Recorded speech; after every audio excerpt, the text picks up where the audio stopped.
엘리야가 그러한 결단을 가지고 가뭄을 선포했는데 정말 보기 좋게 엄청난 가뭄과 기근이 임했고, 엘리야는 지금 그릿 시냇가에서, 그림 한번 보여주시면 그 까마귀가 가져다주는 그 고기와 그리고 떡을 먹으면서 아침 저녁으로 그걸 먹으면서 그릿 시냇가에서 시간을 보내고 있었습니다.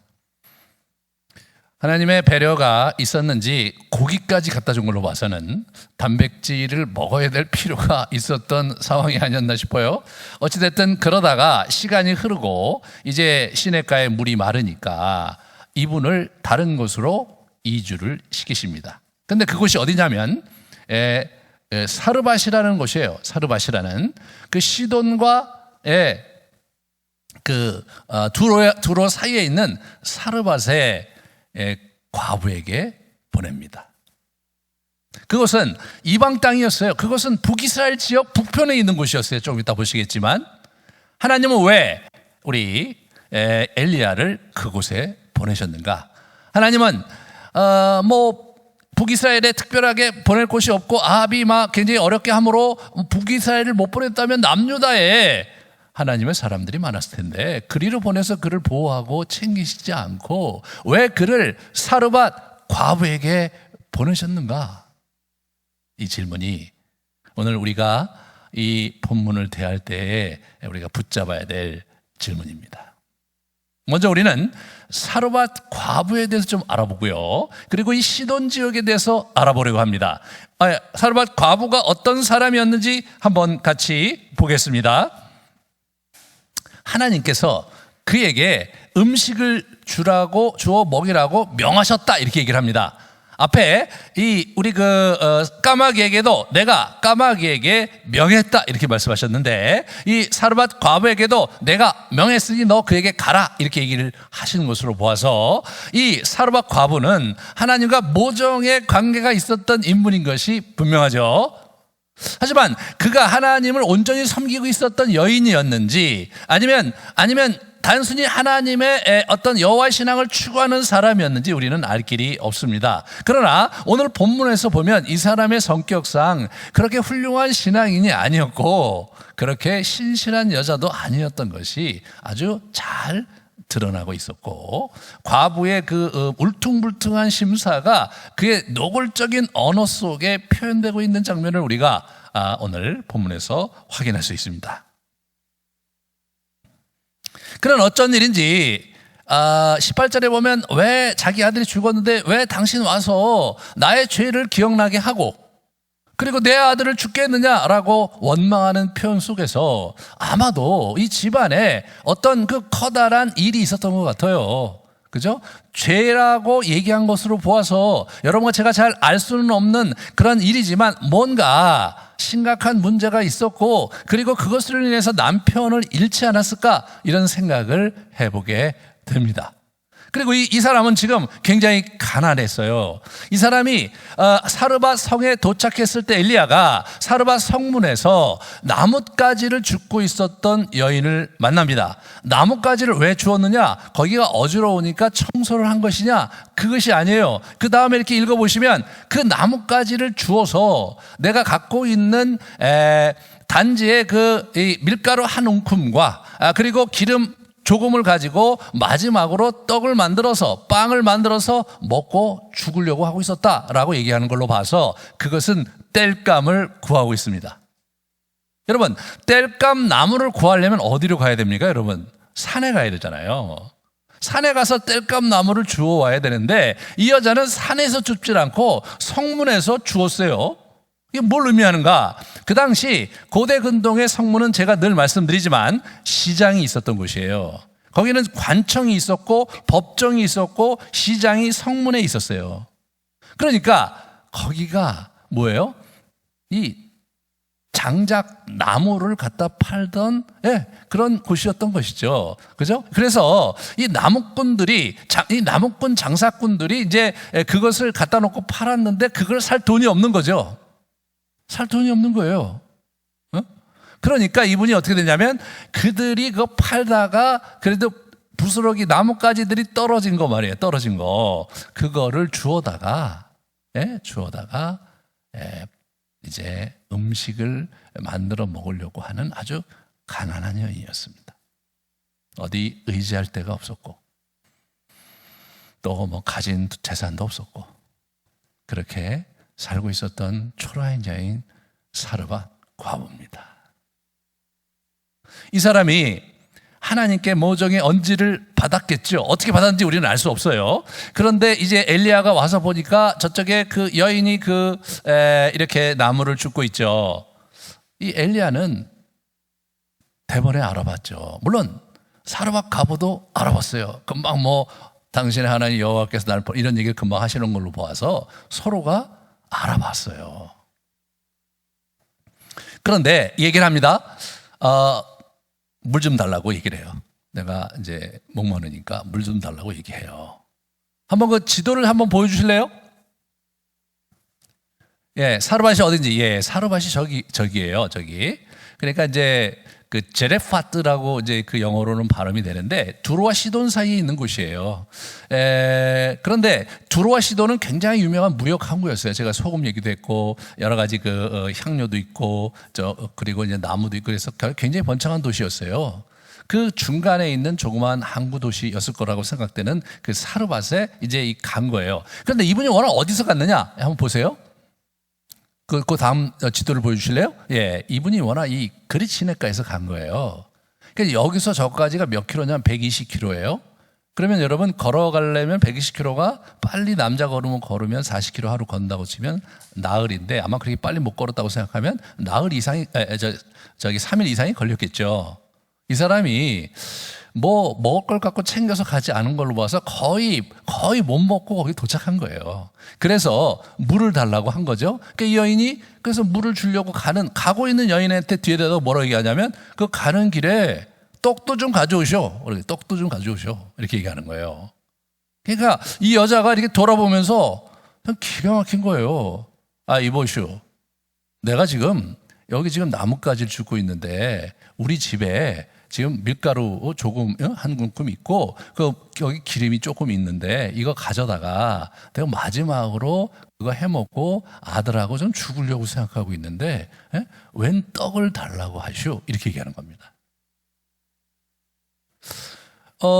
분명히 하나님께서 보내신 여호와의 선지자인 걸 알고 있었음에도 불구하고 이 여자는 그렇게 별로 기쁘지 않았던 거예요. 별로 그렇게 탐탁지가 않았던 거예요. 와갖고 달라고 그러니까 참 기가 막힌 거죠. 또 하나님께서 자기에게서 요구했을 때도 조금은 기가 막혔을 거예요. 왜냐하면 뭐가 있어야 대접을 하는데 거기 그 항구 도시고 무역 항구 도시니까 거기 부자들이 얼마나 많았겠어요. 그 부유한 집에 사람을 보내야지 나같이 이렇게 먹을 것이 없는 이 초라한 과부의 집에 말이에요. 이 사람을 붙이겠다고 하니까 좀 납득이 안 됐는지 모르겠어요.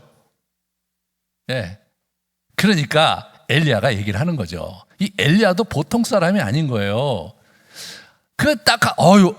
그래요? 내가 몰랐는데. 이렇게 얘기하면서 이제, 그러면 하나님께서 이렇게 하면 설득하면서 부드럽게 얘기하는 게 아니라, 두려워할 거 없다. 염려하지 마라. 먼저 그걸 갖고, 먼저 떡을 만들어 와서, 나에게 먼저 먹여라. 그러면 그 다음에 하나님께서 챙겨주실 것이다. 예? 그래서 너희들이 먹고 충분한 양을 줄 것이다. 이렇게 이 사람이 얘기를 하는 거예요. 근데 그 말투가 사실 뭐냐면 굉장히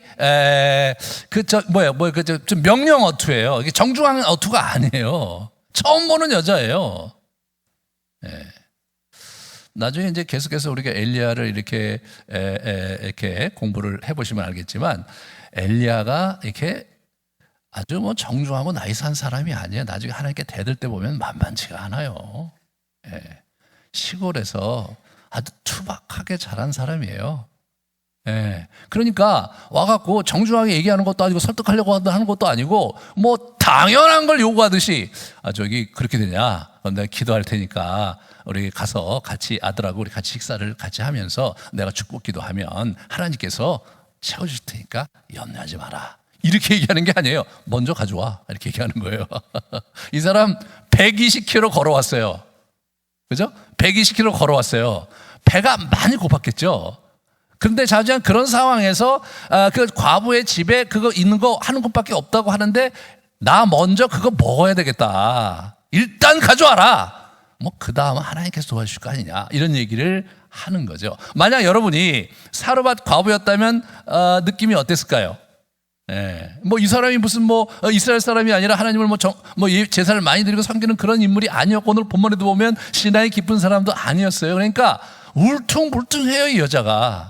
그래도 그 말 듣고 자기가 뭐 하나님 또 그렇게 하시고 그랬으니까 이제 그렇게 갖다 줬죠. 예.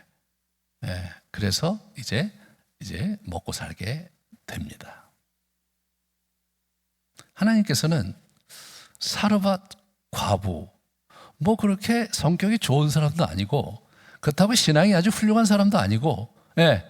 할 말 다 하면서 그냥 불평불만이 있는 그냥 평범한 과부, 인생이 안 풀리고 남편 죽었고 사회적으로 자기가 이제 너무 좀 어렵게 살아야 되는 밭은 숨을 이렇게 삶을 살아갈 수밖에 없는 그 과부에게 보내신 거예요. 두 번째로 우리가 생각해 봐야 될 것은 거기가 시돈 지역에 있는 시돈에 속해 있는 땅의 사르밧이라는 거죠. 시돈은 어떤 곳이냐면 그 이세벨의 고향이었어요. 거기는 어떤 곳이냐면 바알의 본산이에요. 바알신의 본산이에요. 그 지역 자체가 바알신을 섬기고 아세라신을 섬기는 그런 곳이에요. 그곳에 여러분 보낸 거예요. 아까도 지도에서 봤지만 거기는 번창하는 도시였어요. 하지만 그 바알신과 아세라신에 의해서 이렇게 지배되는 그런 곳이었지만 그곳에도 가뭄이 있었습니다. 그곳에도 하나님의 통치가 일어나고 있었어요. 그곳에 우리 이 엘리야를 보낸 거죠. 엘리야는 지금 바알과 정면 대결을 하는 그런 상황에 있는 거죠. 왜 가뭄을 그가 요구했느냐? 바알신이 천둥신인데요. 이 천둥신인데 이 천둥신의 역할이 뭐냐면 비를 내리는 거였어요. 고대 이쪽 가나안 지역의 주신이 천둥신 바알이었는데 그의 주된 역할이 비를 내리는 거였다고요. 그러니까 이 사람이 가뭄을 요구한 거예요. 뭐예요? 바알과 내가 정면 대결하겠다라고 작정을 하셨던 거예요. 나중에 바알과 아세라 선지자를 갈멜산에서 엄청나게 그 대결을 해서 죽입니다. 이 사람은 바알과 아세라와 정면 대결하려고 작정을 하는 사람이었는데 아마 그 지역 한 복판에 가서 한번 상황을 경험해 보라고 하셨던 것은 아닐까. 그리고 바알 지역에서도 하나님의 그 역사와 능력이 임하고 있다는 것을 경험하게 하시는 것은 아닐까 우리가 생각해 볼 수 있죠. 자, 그러면 여전히 남아있는 하나의 그 이슈는 뭐냐면 왜 사르밧 과부인가? 라는 질문을 우리가 다시금 해보게 됩니다. 이상하게도 그 사건이 있고 이제 잘 먹고 살았는데 어느 날 사르밧 과부의 아들이 죽어요. 시름시름 앓다가 죽어요. 이 품에 죽었어요. 품에. 그래서 이제 우리 사르밧 과부가 한마디 합니다. 뭐라고 얘기합니까? 하나님의 사람이여 18절입니다. 당신이 나와 더불어 무슨 상관이 있기로 내 죄를 생각나게 하고 또 내 아들을 죽게 하려고 내게 오셨습니까? 이렇게 이제 얘기를 하는 거죠. 그래서 울퉁불퉁 우리 엘리야에게 확 대듭니다. 하나님 왜 사르밧 과부의 아들을 죽게 하셨을까? 도대체 하나님의 의도는 무엇이었을까? 이런 생각을 해보세요. 앞부터 가만히 이렇게 살펴보면 아주 재미난 우리 묵상을 해볼 수가 있는데 16절에 보면 여호와께서 엘리야를 통하여 하신 말씀 같이 통에 가루가 떨어지지 아니하고 병에 기름이 없어지지 아니하니라. 그런데 사르밧 과부의 반응이 없어요. 감사한 반응도 없고 어떤 반응이 없어요.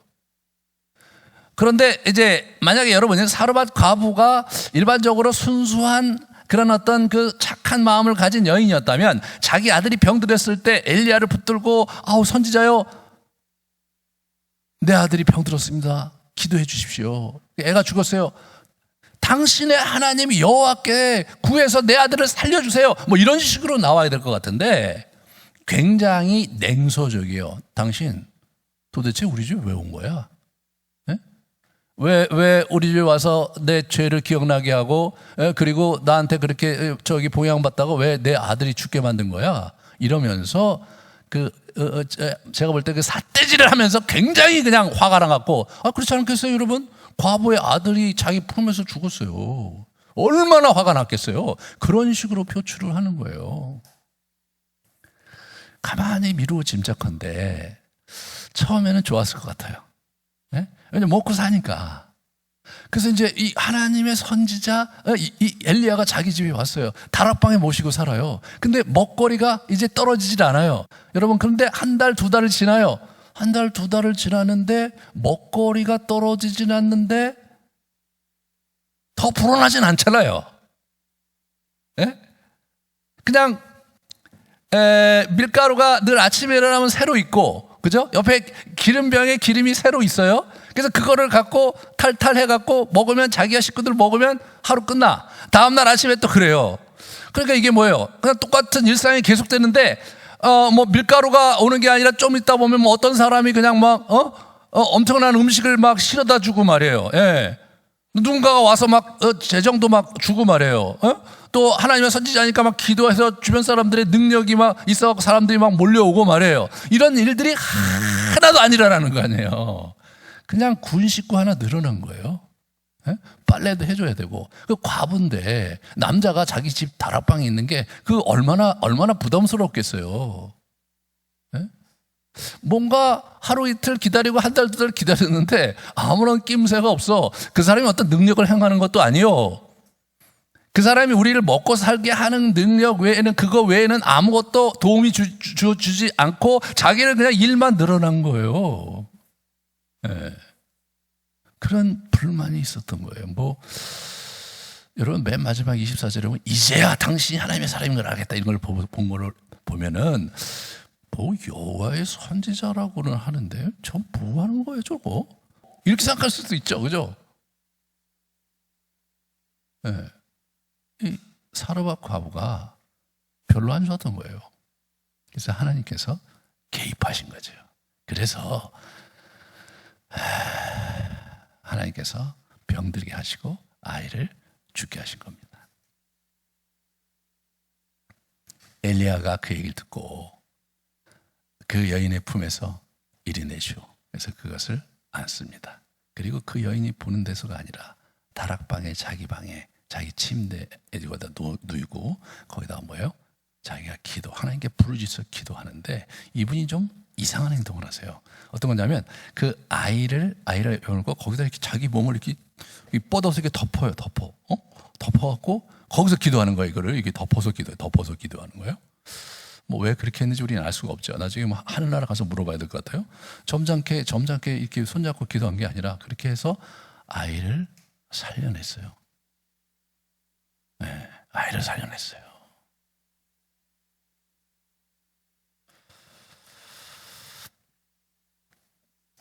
여기서 우리는 엘리야가 어떤 기도의 사람인가를 특별히 저자가 조명하려고 하고 있는 흔적을 보게 됩니다. 엘리야는 기도의 사람이었다. 그 얘기를 우리에게 들려주려고 하고 있는 거예요. 우리가 지난 시간에 봤던 우리 야고보서 5장 16절에서 18절까지를 잠깐 다시 보면 엘리야는 우리와 성정이 같은 사람이로되 그가 비가 오지 않기를 간절히 기도한 적 3년 6개월 동안 땅에 비가 오지 아니하고 다시 기도하니 하늘이 비를 주고 땅이 열매를 맺었다. 이 사람은 기도를 간절히 했던 사람입니다. 오늘 본문에서도 지금 이 18절에서 24절이 이 사람의 기도를 강조하고 있어요. 한번 이렇게 보실래요? 동신구조로 되어 있는데 이렇게 보면 이게 여호와께 간구했는데 아이의 몸에 엎드려서 간구를 했어요. 여호와께서 다시 부르짖어 간구하니까 아이가 살아났다, 이런 얘기를 하고 있는 거예요. 여호와께 간구했고 부르짖고 간구했다는 얘기를 강조하고 있는 거예요. 이 아이가 바로 누구냐면 우리 이 엘리야의 기도를 하나님이 들으시고, 그게 뭐예요? 하나님께서 엘리야의 소리를 들으셨다는 나와요. 그리고 아이를 구원해 주셨어요. 아이를 살려 주셨어요. 이분이 기도의 사람인 거예요. 기도의 능력이 있었던 사람인 거예요. 우리는 어떻게 엘리야가 그런 기도의 능력을 소유했는지 알 수 없지만, 분명한 것은 이분은 그 시대를 위해서 고민하면서 기도하고, 특별히 그 여리고에 하나님의 역사가 임한 것을 보고 그가 간절히 기도하면서 하나님께 믿음으로 나아가서 부여잡았을 때 놀라운 일이 이제 일어나게 된 거예요. 그러면서 사르밧 과부가 24절에 그 아들을 받아주고는 한 고백이 있습니다. 여인이 엘리야에게 이르되 내가 이제야 당신은 하나님의 사람이시오 당신의 입에 있는 여호와의 말씀이 진실한 줄 아노라. 정말 당신이 하나님의 사람 맞았네. 이제까지는 의구심도 있었고 좀 이상했는데 하나님의 사람이 맞았네. 그리고 당신의 입에 여호와의 말씀이 진실하다는 것을 알았다고 고백하고 있습니다. 이 고백은 하나님께서 사르밧 과부에게서 받고 싶은 고백이었던 것 같아요. 이 고백은 사르밧 과부에게도 의미 있는 고백이었지만, 지금 그냥 허구한 날 과부의 빌붙어서 매일 먹는 건 뭐예요? 매일 먹는 건 떡과 그 떡을 먹는 거잖아요. 그래도 꽈마귀가 갖다 줄 때는 고기까지 먹었는데 이 집에 와서는 고기도 못 먹고 맨날 밀떡만 빵만 먹고 있는 거예요. 계속 그러고 있는 거잖아요. 그런 상황 속에서 새로운 힘과 활력이 되었겠죠. 하나님께서 내 입에 여전히 말씀을 주시고 내 입에서 행하는 일을 하고 계신다는 그런 확증을 이분에게 이제 주시지 않았겠는가, 우리가 생각해 볼 수 있습니다.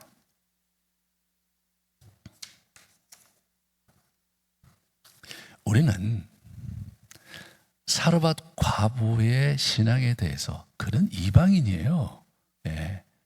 뭐 그렇게 대단한 신앙이 아니었던 걸 알 수가 있고, 그의 삶에 대한 태도 이런 것도 뭐 이렇게 성숙하거나 또는 아주 여인의 그 아름다운 그런 면모를 갖고 있었던 그런 성품도 아니었던 것이 분명한데, 하나님께서는 사르밧 과부에게 엘리야를 보내셔서 그 어려운 시기를 보내게 하셨던 거죠.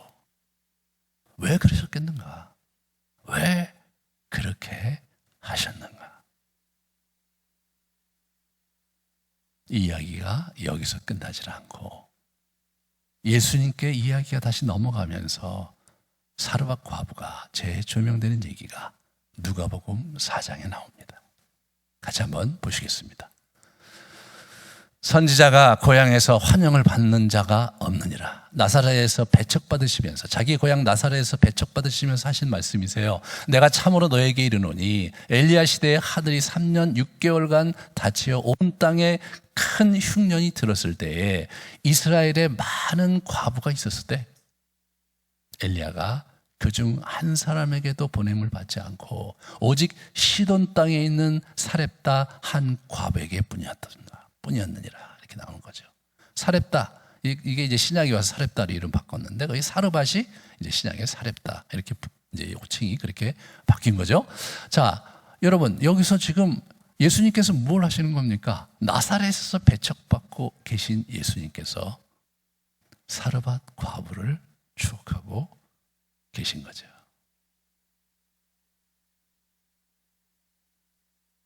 약 700여 년 전 인물이었던 사르밧 과부를 추억하고 계신 것입니다. 아주 짠 장면이에요. 예수님께서 가버나움에서 이사와 기적을 행하고, 그리고 굉장히 많은 시간을 보냈는데 어느 날 그들이 자기를 진짜로 믿지 않고 하나님께 돌아오지 않는 모습을 보면서 화가 나서 얘기하세요. 내가 말이야 이런 이사와 기적을 저 두로와 시돈에게 행했다면 그들이 벌써 하나님께 돌아왔을 거다 하시면서 한탄스러워 하셨어요. 예수님 시대에도 엘리야 시대처럼 영적으로 피폐한 시절이었던 거죠. 예수님이 그렇게 물질절한 궁핍한 그 영적인 그 황폐한 상황 속에서 기억하고 추억했던 인물이 사르밧 과부였던 것입니다. 그것이 저와 여러분이 이 시대에 추억해야 될 인물인 거죠.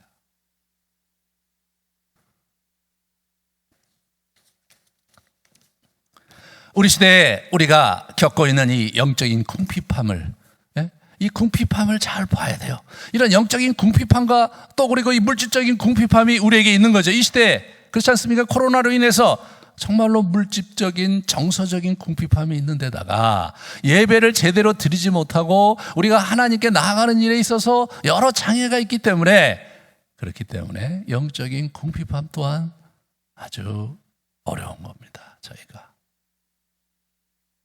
엘리야가 지난 40년 동안 정치적으로 여러 파란을 겪고 그러면서 종교적으로 굉장히 무너지면서 영적으로 점점점 황폐해지는 시대를 살았는데, 저희도 지난 30년 동안 90년대 이후 한국교회가 계속해서 침체되면서 영적으로 궁핍해지고 또 궁핍해지는 그런 시대를 살고 있습니다.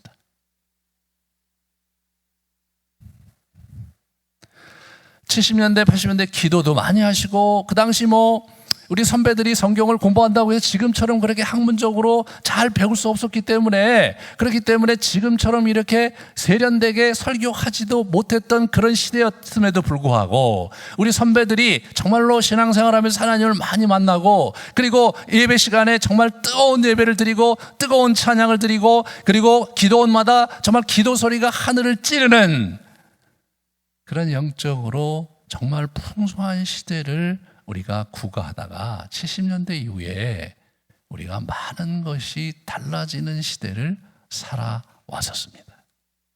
급기야 수많은 이단들이 출현했고, 그리고 엄청난 부패와 타락이 한국 교회에 아주 만연해 있었다가 최근 이제 이 코로나 사태 때 불행하게도 그런 우리의 모습이 또다시 심각하게 불거지면서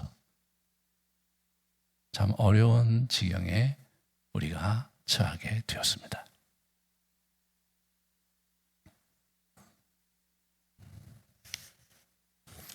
이 시대에 저희가 주님을 생각해 보면서 추억해야 될 인물, 사르밧 과부입니다. 그 시대에 정말 이 과부들이 북이스라엘에 굉장히 많았는데, 하나님께서 그 과부에게 보내신 것이 아니라 이방 땅 사르밧에 있는 믿음이 신앙이 그렇게 좋지도 않고 하나님을 아주 진심으로 경외하는 것 같지 않은, 그냥 최근에 어떻게 하나님을 경외하게 되고 찾는 그러한 소박한 울퉁불퉁한 사르밧 과부에게 보냈다. 왜? 이스라엘에 사르밧 과부 정도 되는 갈망과 하나님에 대한 추구를 가진 과부가 없었기 때문이다. 그래서 그분이 사르밧 과부를 추억하셨습니다. 그 시대에 유대교가 발달했기 때문에 제사 그리고 안식일의 예배가 아주 정기적으로 왕성하게 드러나고 있었습니다. 드러지고 있었는데, 그러한 상황 속에서 사르밧 과부를 추억하시는 예수님의 안쓰러운 모습을 저와 여러분이 오늘날 가슴에 깊이 간직해야 되겠습니다. 나는 사르밧 과부보다 나은 갈망을 갖고 있는가? 혹시 여러분 중에 정말 내가 하나님에 대한 기대와 소망이 있긴 하지만 기도 생활도 제대로 못하고 늘 불평불만을 하고 내 삶에 이게 어려움이 있으면 내 감정을 내뱉는 그러한 성격의 소유자이기 때문에 나 같은 사람은 그런 반열에 드릴 수 없다고 생각한다면, 여러분, 사르밧 과부가 그런 인물이었어요. 주님은 중심을 보시는 분이시죠. 주님은 여러분과 저의 중심을 보시는 것입니다. 사르밧 과부의 중심을 보시고 그 사르밧 과부에게 선지자 엘리야를 맡기시는 여호와 하나님의 섭리를 저와 여러분이 추억하셔야 합니다.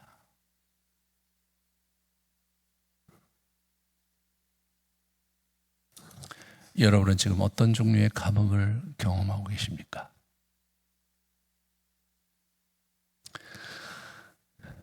경제적으로 심각한 가뭄을 경험하고 계십니까?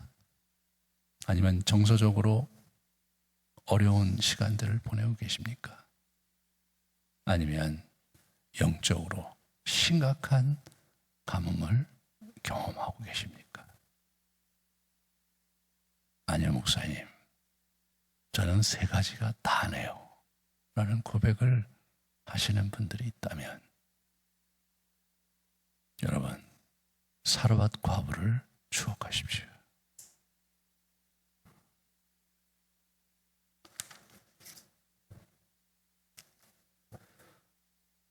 여러분에게 가지고 있는 것이 가루 한 움큼과 그리고 병에 있는 자그마한 기름이 여러분이 가지고 있는 전부라 할지라도, 만약 하나님께서, 예수님께서 여러분께 임재하시고 함께하시고 능력을 부어주신다면 이 가뭄을 능히 견디고 이겨낼 수 있는 것, 그것이 사르밧 과부가 우리에게 전해주는 영성이죠. 그것이 이 가뭄의 시대에 우리가 어떻게 하나님의 은혜를 붙들고 이겨낼 것인가, 그런 부분에 중요한 힌트입니다. 저는 지난 시간에 제가 부탁을 했어요. 이 어려운 시기에 정말 그동안 하지 못했는, 꼭 했어야 되는데 하지 못하는 것, 근데 별로 하고 싶지 않은 것 있다면 일주일 동안 하나나 두 개를 선택해 오시라고, 생각해서 오시라고 제가 부탁을 드렸습니다. 여러분 중에 그것을 정해서 오신 분들이 있다면, 손들지 않게 하겠어요. 여러분 어떨지 모르지만, 하지만 이 얘기를 듣고 참 지난번에 진짜 그랬는데, 또는 그런 말을 하셨나? 이런 생각을 하시는 분이 있다면 회개하십시오. 그리고 오늘 집에 가서 지난 시간 설교를 다시 한번 들으셔야 됩니다, 여러분. 우리는 전환하려고 합니다. 코로나가 전환됐기 때문에 전환하려고 하는 게 아니에요.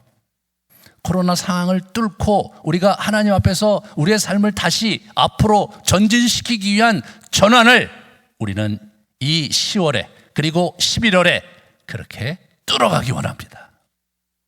그래서 여러분 중에 정말로 꼭 해야 될 것, 그것을 한두 가지를 여러분 작정하시기 원합니다. 그리고 오늘이 10월 18일이에요. 이제 40일 동안 우리가 이 기도로 계속해서 그 기도하면서 그것을 여러분에게 장착하기를 원해요. 그 심리학적으로 어떤 그 습관이 자기 안에, 또는 어떤 그 삶의 그런 양태가 자기 안에 장착되는데 40일 걸린다는 거예요. 자기 안에 부정적인 것을 파괴시키는데도 약 40일이 걸린다는 거예요. 그러니까 성경에도 그래서 40일 작전 기도가 있는 거예요. 예수님도 40일 동안 금식하신 거예요. 그래서 앞으로 6주 동안 여러분이 오늘 작정하신 그 기도 내용을 가지고 기도하면서 우리가 전환으로 이렇게 우리의 삶을 일으켜 세우기 원합니다.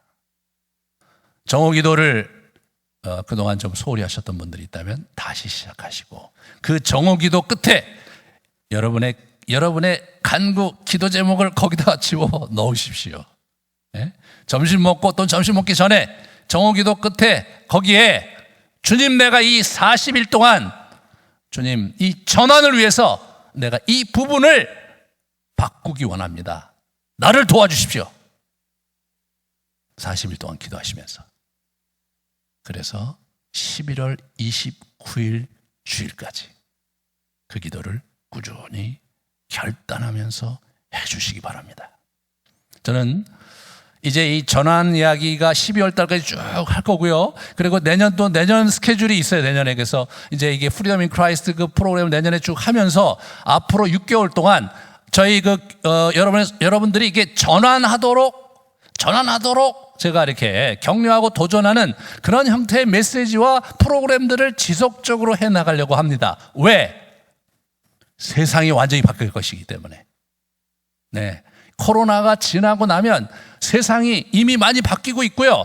과거로 전혀 과거와는 다른 세상이 우리 앞에 열릴 것이기 때문에 코로나가 잦아들면 또다시 예전처럼 살면 되지라는 안일한 생각이 더 이상 통하지 않는 변화된 시대가 우리 앞에 펼쳐질 것이기 때문에 여러분과 제가 준비해야 합니다.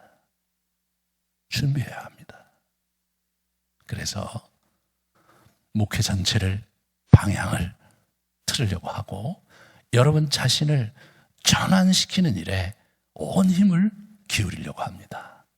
하지만 그러한 저의 시도와 노력이 여러분 스스로가 마음을 작정하고 여러분 스스로가 하나님 앞에서 기도하면서 간구하지 않는다면 아무런 의미가 없을 것입니다.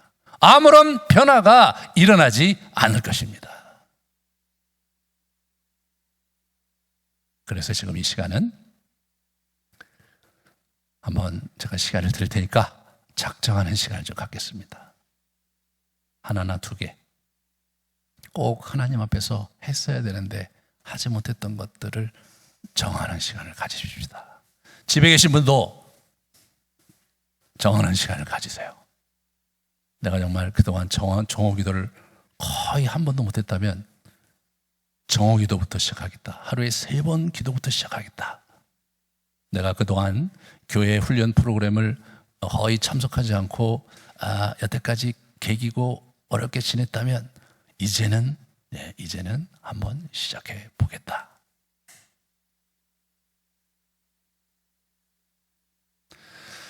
저희 교회 이제 필수 프로그램은 새가족반이었습니다.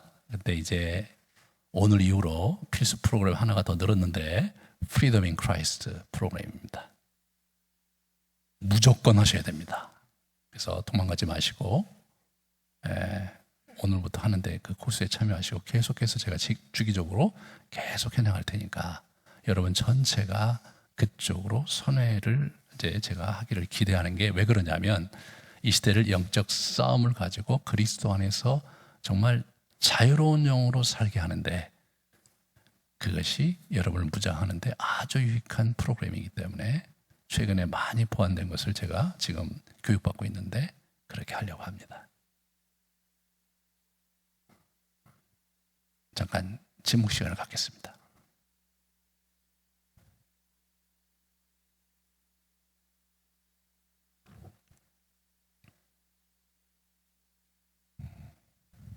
정하셨으면 기도하시면서 매일 언제 그것을 위해서 기도할 것이며 정오기도 좋고 제가 그걸 권면하는데 또 구체적으로 내가 그것을 위해서 매일매일 또는 일주일에 몇 번 어떻게 하겠다. 그것을 마음에 그리시면서 내가 그렇게 주님 앞에 하면서 6주 동안 저의 변화를 위해서 주님 앞에 매달리고 노력하겠습니다.